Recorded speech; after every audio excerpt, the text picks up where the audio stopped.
Doctor ortho Ayurvedic oil and capsule, अब दर्द भी घुटने टेकेगा। लखनऊ में सीएम योगी ने की समीक्षा बैठक। राज्य कृषि उत्पादन मंडी परिषद की बैठक में किसानों की आय बढ़ाने पर हुई चर्चा। मंडियों की व्यवस्थाओं को बेहतर बनाने पर जोर दिया। यूपी इंटरनेशनल ट्रेड शो 2026 के आयोजन पर भी चर्चा हुई। बीजेपी आरएलडी में सीट शेयरिंग का नया फॉर्मूला। सपा और आरएलडी वाला पुराना फॉर्मूला दोहराने की संभावना। आरएलडी उन 33 सीटों पर दावा ठोक रही है जो 2022 के चुनाव में सपा गठबंधन में उनके पास थी।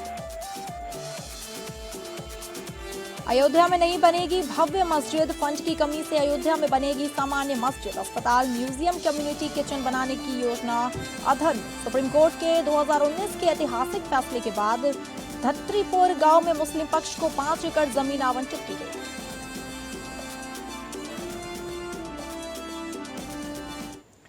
नमस्कार, मैं हूं डॉक्टर प्रसून। उत्तर प्रदेश की राजनीति में एक पुरानी कहावत है, लखनऊ का सिंहासन उसी को मिलता है जो लखनऊ की सड़कों की धूल फांकता है। लेकिन साल 2027 के महासमर से ठीक पहले यूपी के सियासी अखाड़े में एक ऐसा नज़ारा दिख रहा है जिसने विपक्ष के होश उड़ा दिए हैं। पूर्व से पश्चिम तक और बुंदेलखंड तक योगी आदित्यनाथ का काफिला जमीन पर धुआं उड़ा रहा है। सवाल सीधा और कड़वा है, क्या साल 2027 में विधानसभा चुनाव में यूपी की राजगद्दी का रास्ता ट्विटर के हैंडल से होकर गुजरता है या जमीन पर जनता के बीच पसीने बहाने से? 100 रैलियों बनाम एक रैली के इस सीधे मुकाबले में विपक्ष ने क्या चुनाव से पहले ही बीजेपी को वॉकओवर दे दिया है? इसी पर आज हमारी चर्चा जारी रहेगी। आपको बता दें कि एक तरफ उत्तर प्रदेश के मुख्यमंत्री योगी आदित्यनाथ हैं, जो सत्ता के दूसरे कार्यकाल में भी आराम करने की बजाय तूफानी रफ्तार से 2 महीने के भीतर राज्य के 18 के 18 मंडलों की 100 से ज़्यादा सीटों पर यात्रा कर चुके हैं। दूसरी तरफ विपक्ष के सूरवीर समाजवादी पार्टी मुखिया अखिलेश यादव और बहुजन समाज पार्टी की सुप्रीमो मायावती हैं। अखिलेश यादव ने अपने आखिरी चुनाव हुंकार मार्च 2026 में दादरी में भरी थी। उसके बाद वे प्रेस कॉन्फ्रेंस, ट्विटर और 1-2 धरने तक सिमट गए हैं। वहीं मायावती का आखिरी भाषण अक्टूबर 2025 में लखनऊ में काशीराम स्मारक में सुना गया, जिसके बाद उनकी पूरी राजनीति सोशल मीडिया पोस्ट और बयानों के भरोसे चल रही है। राजनीतिक हवा हवाई दावों से नहीं, जमीनी मौजूदगी से चलती है। जब आंकड़ों के तराजू पर नेताओं को तोला जाता है तो अंतर 100 और 1 का नजर आता है। यानी सरकार, संगठन और जनता तीनों मोर्चों पर 24x7 की मुस्तैदी दिख रही है। योगी सरकार की मुस्तैदी दिख रही है। महज 2 महीनों के भीतर मुख्यमंत्री योगी आदित्यनाथ ने बिजनौर, गाजियाबाद, आगरा, झांसी, मैनपुरी, वाराणसी से लेकर अपने गढ़ गोरखपुर तक दौरा किया। सीएम योगी ने न सिर्फ जनसभाएं की बल्कि सभी 18 मंडलों में जाकर विकास कार्यों की समीक्षा की और नई योजनाओं का लोकार्पण किया। जनता दर्शन के जरिए सीधे आम जनमानस की शिकायतें भी सुनी।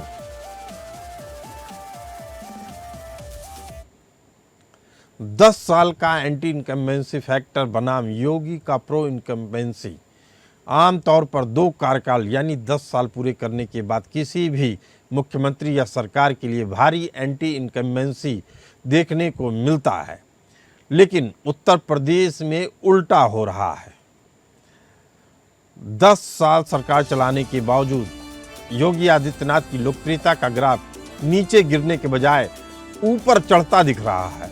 इसका सबसे बड़ा कारण यह है कि मुख्यमंत्री खुद को लखनऊ के एसी कमरों तक सीमित रखने की बजाय रोजाना जमीन पर कानून व्यवस्था और सरकारी योजनाओं की मॉनिटरिंग करते दिखते हैं। बीजेपी जब चुनावी मोड में 24 घंटे काम कर रही है तो विपक्ष का यह ढीला ढाला रवैया बीजेपी के लिए सबसे बड़ी ताकत बन जाता है। जनता में यह संदेश साफ जाता है कि चुनाव जब सिर पर खड़े हो तभी विपक्षी नेता धूप और धूल से बचने की कोशिश करते हैं। समाजवादी पार्टी और कांग्रेस का मानना है कि वे युवाओं के मुद्दों जैसे पेपर लीक, बेरोजगारी पर दिल्ली या सोशल मीडिया के जरिए माहौल बना लेंगे, लेकिन उत्तर प्रदेश के मतदाता काफी व्यवहारिक हैं। यूपी का आम वोटर उस नेता पर भरोसा करता है जो उसके सुख दुख में जमीन पर मौजूद हो। अगर विपक्ष यह सोच रहा है कि दिल्ली में धरना प्रदर्शन से केवल यूपी का किला फतह हो जाएगा या सोशल मीडिया पोस्ट से साल 2027 का चुनाव जीत लेंगे, तो यह उनकी सबसे बड़ी राजनीतिक गलतफहमी है। जातिवाद भी उन्हें नहीं बचा पाएगा।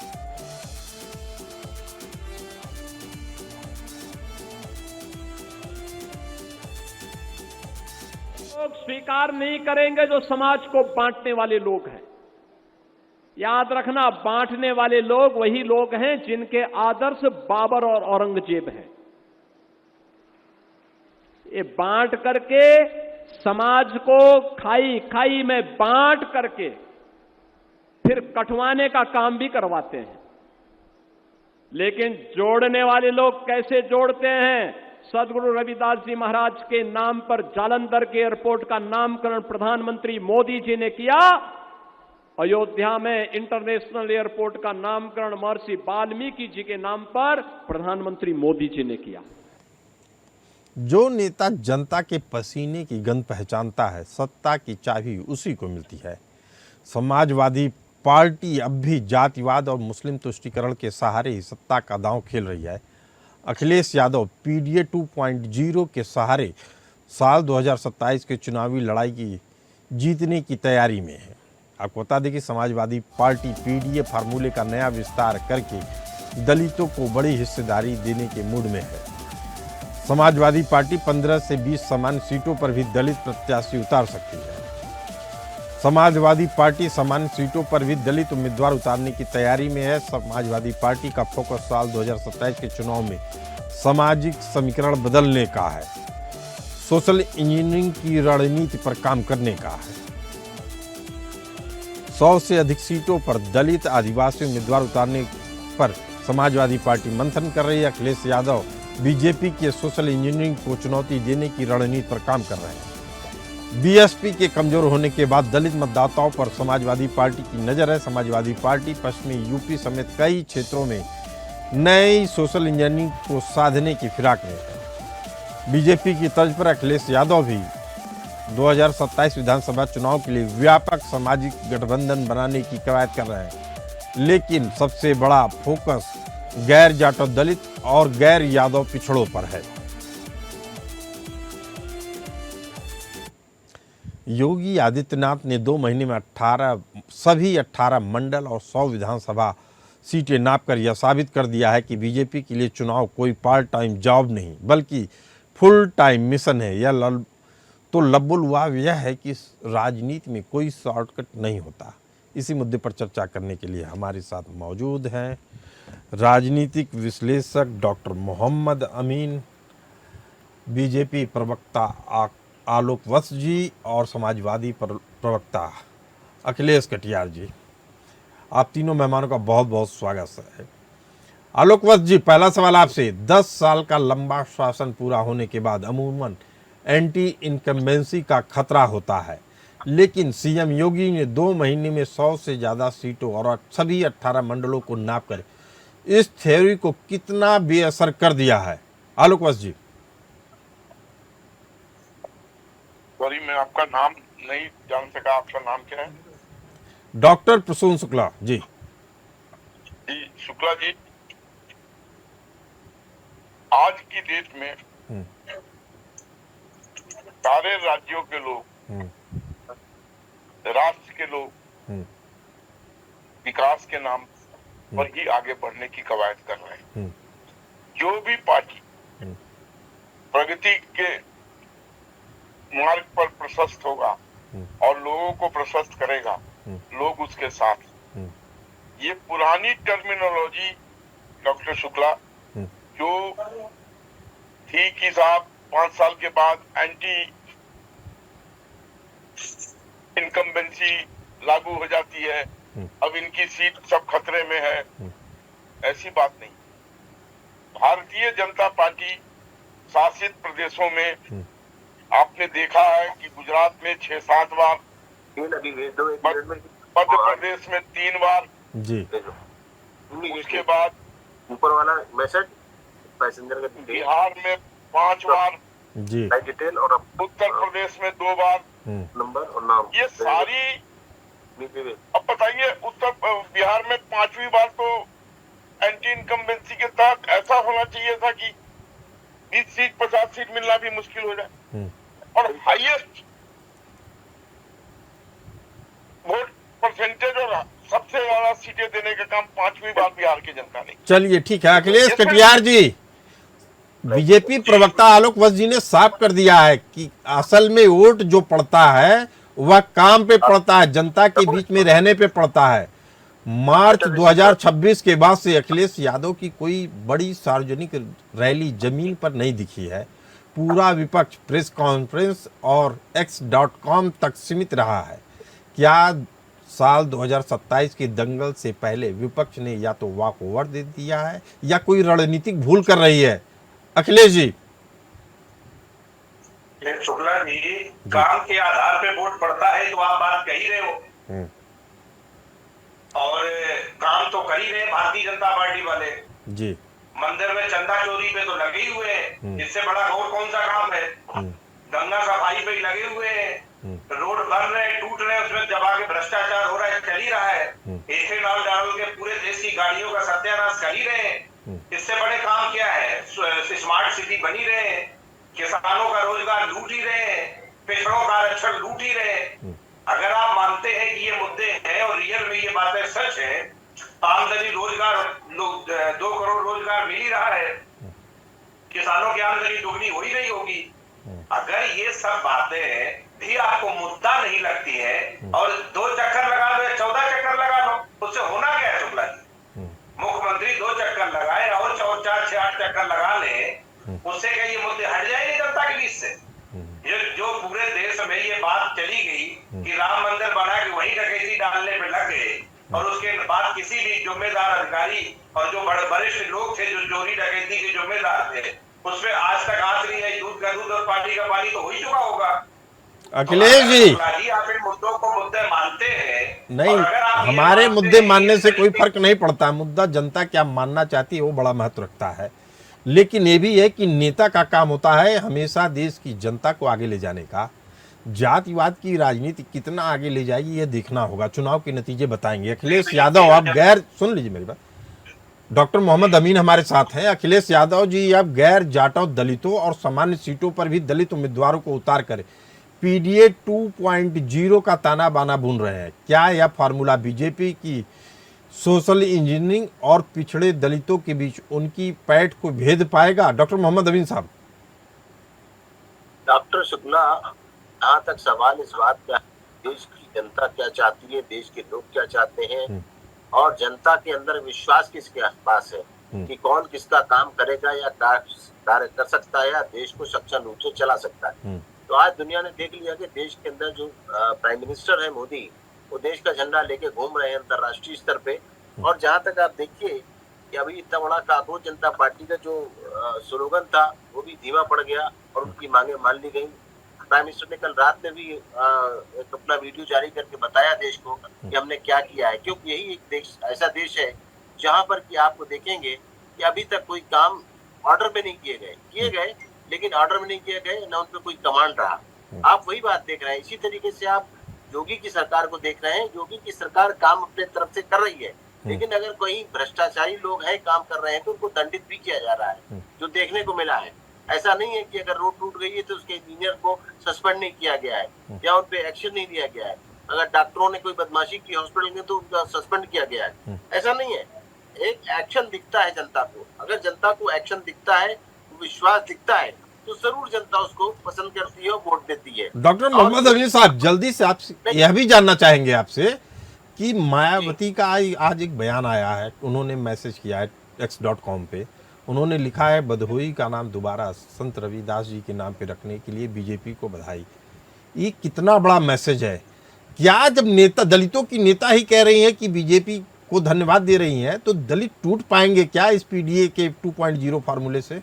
डॉक्टर मोहम्मद अमीन। नहीं, देखिए डॉक्टर साहब, जहाँ तक सवाल इस बात का है कि वोटर कहाँ जुड़ता है, क्या करता है, वोटर्स को दिख रहा है। मैंने वही बताया ना, प्रैक्टिकल तौर पे वोटर्स को दिख रहा है कि इनके साथ कौन है, इनके काम कौन कर रहा है, इनके हित के कार्यों को कौन कर रहा है, किसका ज्यादा हिस्सा जा रहा है। अभी तक जो सरकारें थी उन सरकारों में जितनी गुंडागर्दी देखने को मिलती थी, प्रशासन नाम की बिल्कुल वो नहीं था, शासन नाम का कोई औचित्य नहीं था, और उनके जो वर्कर्स थे लूटते थे, खसोटते थे, और डकैती चोरी खुलेआम थी, सड़कों पे भी लोग मारे जाते थे। लेकिन आज क्या है, आज पीसीआर के जो ऑफिसर्स हैं वो डरते हैं कि उत्तर प्रदेश की सरकार में अगर वो नहीं ड्यूटी पे पाए गए तो उनको निलंबित कर दिया जाएगा। उसका उदाहरण देता हूँ गाजियाबाद का, कि गाजियाबाद के एसएसपी को एक कंप्लेंट के ऊपर सस्पेंड कर दिया गया। ये है एक्शन आज की सरकार का। और जहाँ कहीं कोई कमियां मिलती हैं, चाहे वो किसी जात धर्म का हो, चाहे वो मुसलमान हो, चाहे वो कुर्मी हो, चाहे वो ठाकुर हो, चाहे वो त्यागी हो, या कुछ भी हो, ब्राह्मण हो, हर एक के साथ बराबर का व्यवहार किया जा रहा है। चाहे अगर बुलडोजर हो रहा है, सबका तो साथ, सबका विकास और सबका विश्वास, इसी पे बीजेपी टिकी हुई है। लेकिन इस नारे को कितना जमीन पे उतारा जा रहा है, इस पर हमारी चर्चा जारी रहेगी। चर्चा कर रहे हैं 100 बनाम 1 की। योगी, यूपी के सीएम योगी ने 2 महीने में 100 से ज़्यादा विधानसभाओं को कवर किया है, रोजगार की बात की है, विकास की बात की है।